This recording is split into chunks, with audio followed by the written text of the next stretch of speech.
The werewolf, a creature of myth and legend, half man, half wolf. It stalks our nightmares and lurks in our folklore.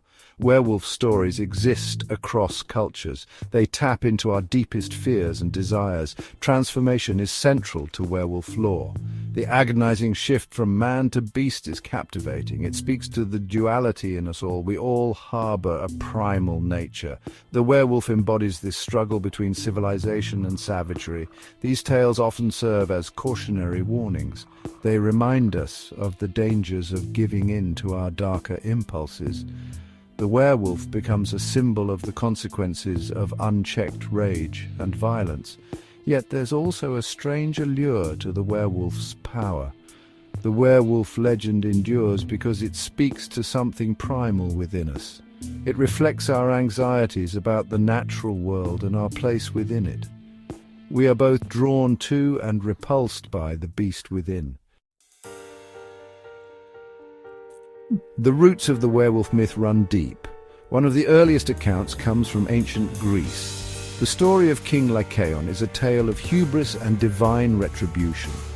Lycaon, a powerful king, angered the gods. He attempted to trick Zeus, the king of the gods, into consuming human flesh. Zeus saw through Lycaon's deception. Enraged, he punished Lycaon. Lycaon was transformed into a wolf. His once human form became a grotesque parody of a man. Lycaon's transformation became a cautionary tale. It served as a reminder of the gods' power and the dangers of defying them. The story of Lycaon established key elements of werewolf lore. These included the association with cannibalism and the theme of divine punishment. The Greeks saw wolves as dangerous creatures. They were a threat to livestock and a reminder of the untamed wilderness. The werewolf myth reflected these fears, blending them with stories of gods and monsters. Norse mythology adds another dimension to the werewolf legend. Shapeshifting was a common theme in Norse sagas.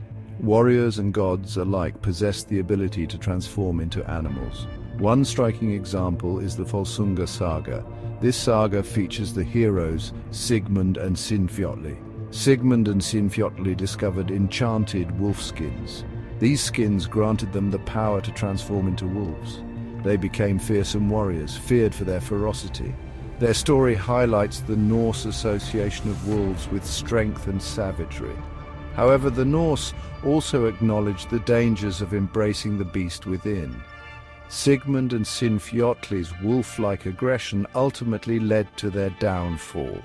Their tale reinforces the idea that unleashing our primal instincts can have dire consequences. Norse mythology's emphasis on shape-shifting and the power of animal spirits added new layers to the werewolf myth.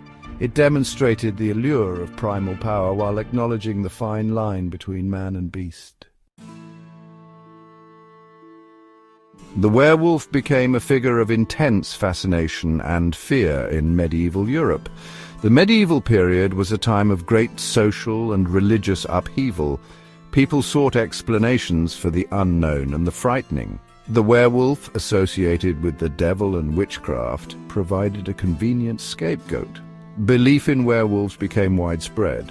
Trials and executions for lycanthropy, the alleged ability to transform into a wolf, were commonplace. People accused of being werewolves were often tortured into confessing. These confessions, often coerced and unreliable, fueled the hysteria further. The werewolf trials reflected the anxieties and social tensions of the time. They exposed the dark side of human nature, where fear and superstition could lead to violence and injustice. The werewolf became a symbol of the darkness that lurked both within and outside the bounds of society.